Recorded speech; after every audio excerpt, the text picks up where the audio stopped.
Traveler, Paimon! Great timing!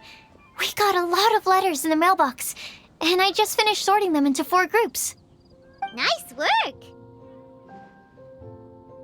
Well, the real work hasn't even started yet. Which batch of letters should we read through first?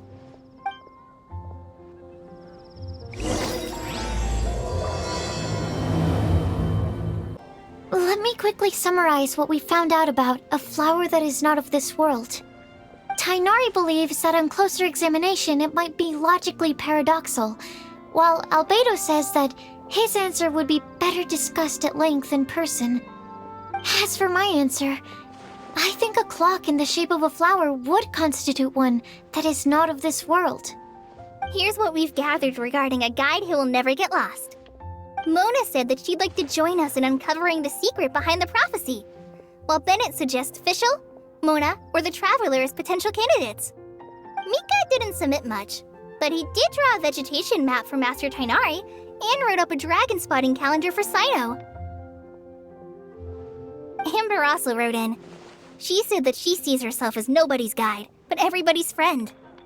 As for one who would never lie, Rosaria removed herself from consideration, but both Razor and Cyno are willing to support us in our search. Timaeus seems to have forgotten to write to us. And finally, this is what we've gathered on a legend that never ends. Kali said that her mom has a number of friends who like to write storybooks. Lisa believes that legends live forever in people's hearts. I think that for a legend to be never-ending, it has to be filled with hopes and dreams and actively passed from one person to the next. So, what are the answers to the 4 riddles then? You're really smart, Paimon. I bet you can figure it all out in no time. Or, let's all share our thoughts on what we think the answers might be.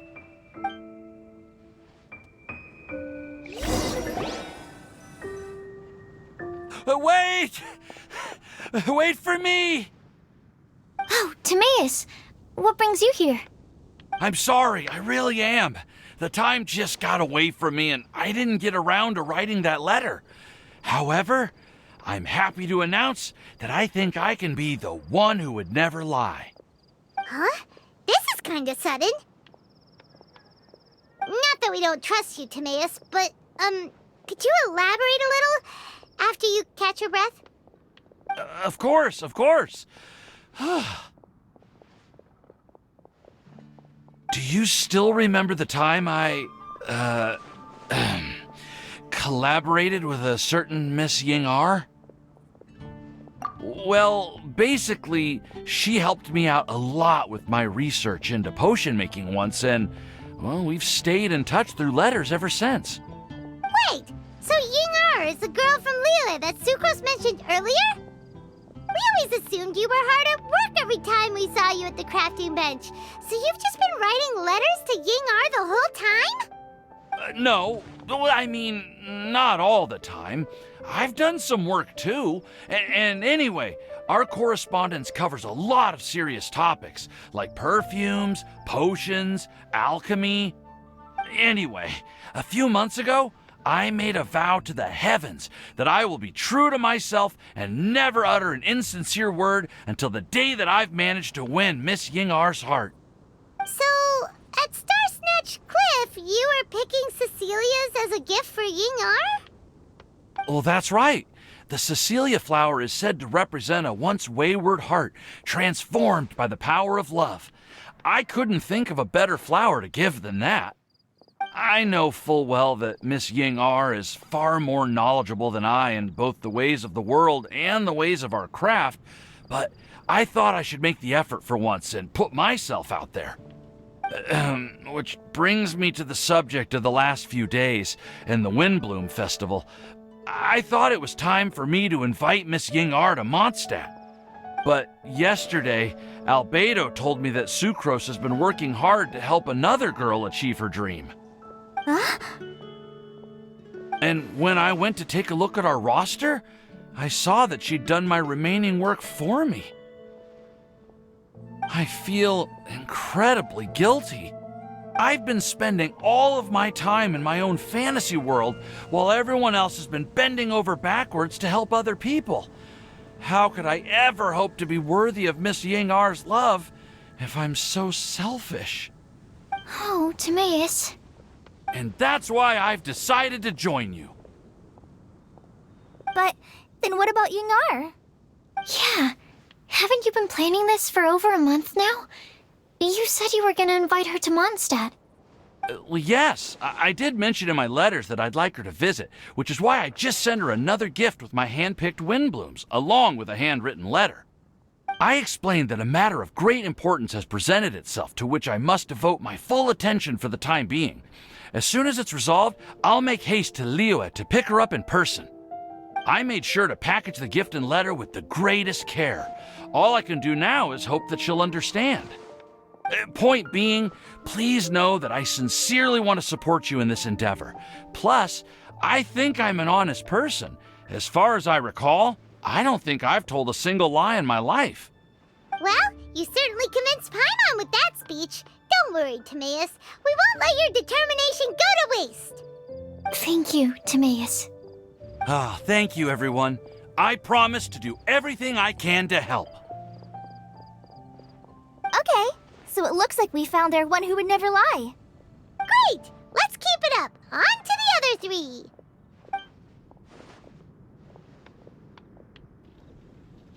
Okay, Paimon will do the honors. Ahem. We have with us here the flower, the guide, the legend, and Timaeus. Huh? Why did you only say Timaeus' name? You should say my name, too. All right. We also have Klee. That's me! With Klee here, this all somehow feels like we're getting ready for a field trip. There's nothing wrong with a more relaxed atmosphere, is there? Of course. We will soon see if my hypothesis has any merit. Actually, I'm still feeling a little nervous. Me too. But weren't you all fired up just a moment ago? Yeah, you're right. Okay, let's do this. Actually, I'm a little worried too. Deep breaths. Deep breaths. I know what you're feeling. Saying anything becomes so much harder when there are so many people watching. Well, does anyone know the exact location of where we're headed, or should I do a reading on my scry glass? According to the prophecy, once we've figured out the answer, we should test it at the Lantern of Utmost Joy. Wait, but where is this lantern? Oh, we know something about that. What?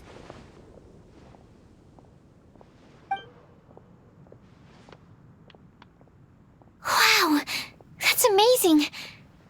You really know how to do everything under the sun. Then we'll let you lead the way. This is it! We're off to find the sacred location of the Lantern of Utmost Joy!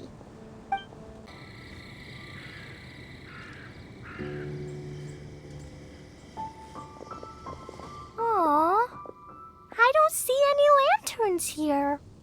Now that I think about it, the prophecy didn't say anything about what the Lantern of Utmost Joy actually looks like, right?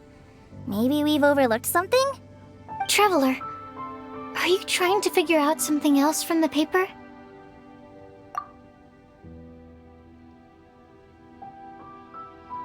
Paimon's reading too! Huh? It says to look up. But there's nothing above us! The wind didn't trick us, did it?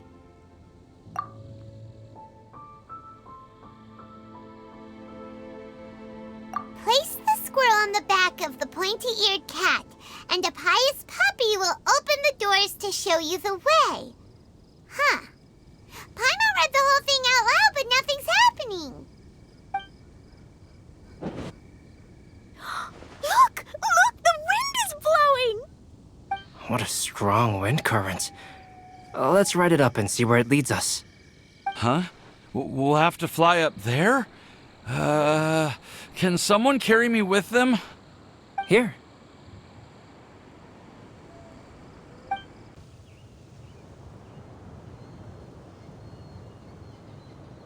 How did this little island get up here in the sky? Did somebody make it? Just to be safe, I've been jotting down our entire route here. This way, no one will get lost. Oh, good thinking, Kale. Who would have thought we'd find this kind of table here? Weird. It's almost as if someone was holding a tea party. I never would have guessed that such a place could exist. Right above Mondstadt, too. Wow, look at that pretty lantern on the table. There's even a chair for each side of the lantern, too. There seems to be something on the back of this chair. Let me have a closer look. Take your seat, present your answers, and you shall reach enlightenment. Well, as far as instructions go, I guess that's simple enough. So we just need to do as it says, right? Wait a second. Huh? What is it, Albedo? We'd better make sure this place is safe before taking our seats. Everyone, please stay clear for a moment. Well, all our questions and doubts aside, the scenery here is pretty amazing. It'd be impossible to feel stressed here. How is everything, Albedo? Everything seems to be fine. I didn't find any traps or suspicious mechanisms, but I also couldn't find any overt destructive devices. Huh? What do you mean? Well, it seems that wrong answers won't have any catastrophic consequences. Looks like we'll have to sit on these chairs and fulfill the prophecy. Everyone, I would like to suggest that we try some risky answers on our first attempt. Let's reserve our most confident answers for the second round. That sounds kind of smart, but why? I get what he means. If we do as he says, then we may be able to figure out how the puzzle works. I see. That makes a lot of sense. Mona, is there something wrong? You're not looking too good. Oh, are you hungry? I brought some snacks. Thank you for offering, Klee, but that's not quite it. While Albedo was checking just now, I gave my scryglass a spin hoping to find some information. But there's a strange aura to this place. It's almost as if someone has been staring at me as soon as we stepped foot in here. But if nothing here has actually been physically tampered with, then no. Could that person be?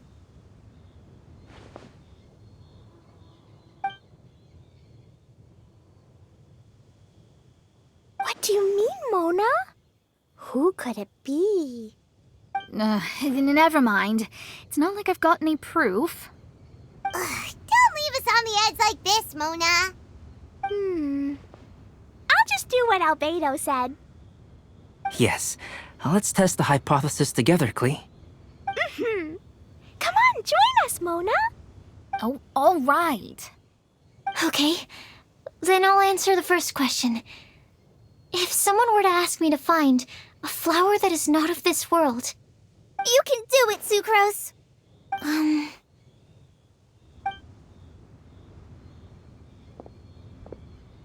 then I would fetch a tetratanic sweet flower.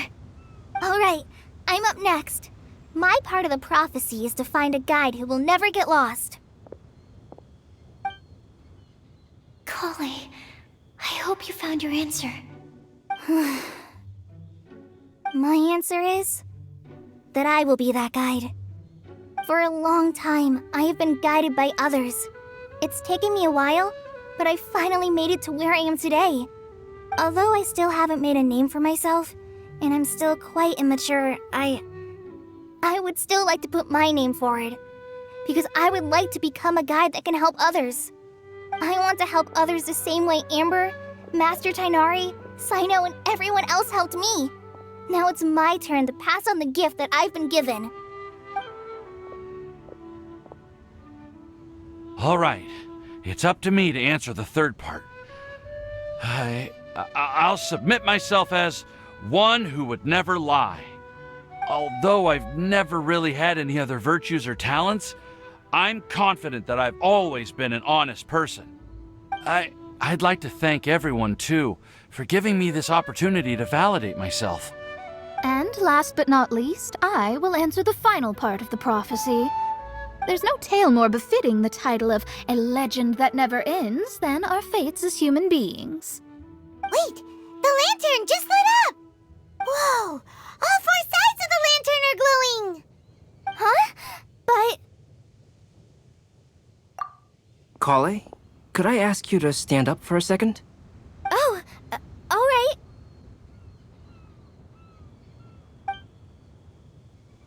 Huh? What's going on?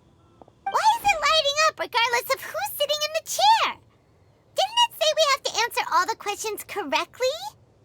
It's pretty clear now, isn't it? We've just proven that there is no right answer for this prophecy. No right answer? But how could that be? Although the instructions had come from an old and enigmatic prophecy, it is in fact nothing like the ancient mechanism that we had all imagined it to be. I believe the lantern only serves as a simple signal.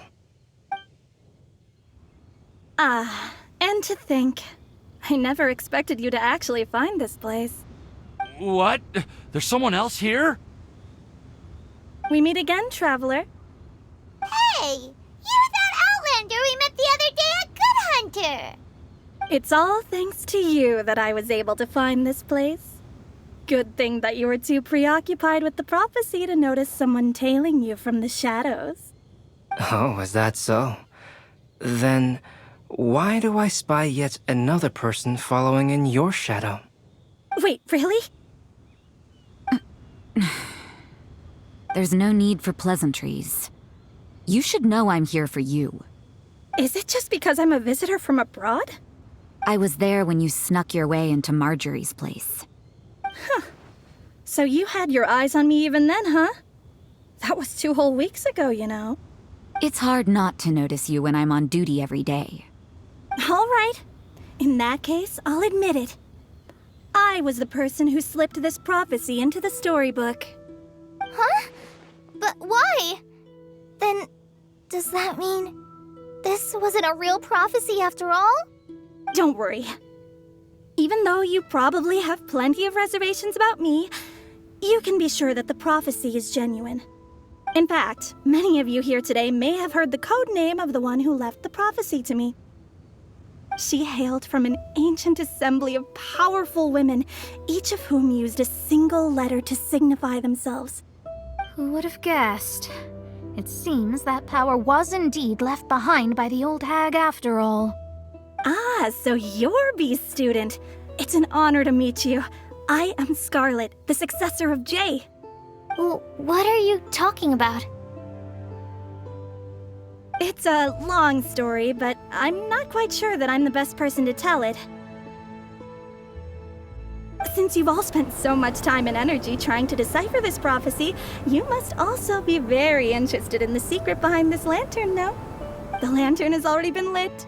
Now then, please allow me to disturb your happy peace. Huh. Why did this little thing just light up? How strange. Hello? On the other side of the lantern. Can you hear me over there? Mom? Oh, I hear many youthful voices. Madam, I am Scarlet, the successor of Jay. Oh, since we've last gathered, Jay's successor has already become so reckless and bold. Unbelievable.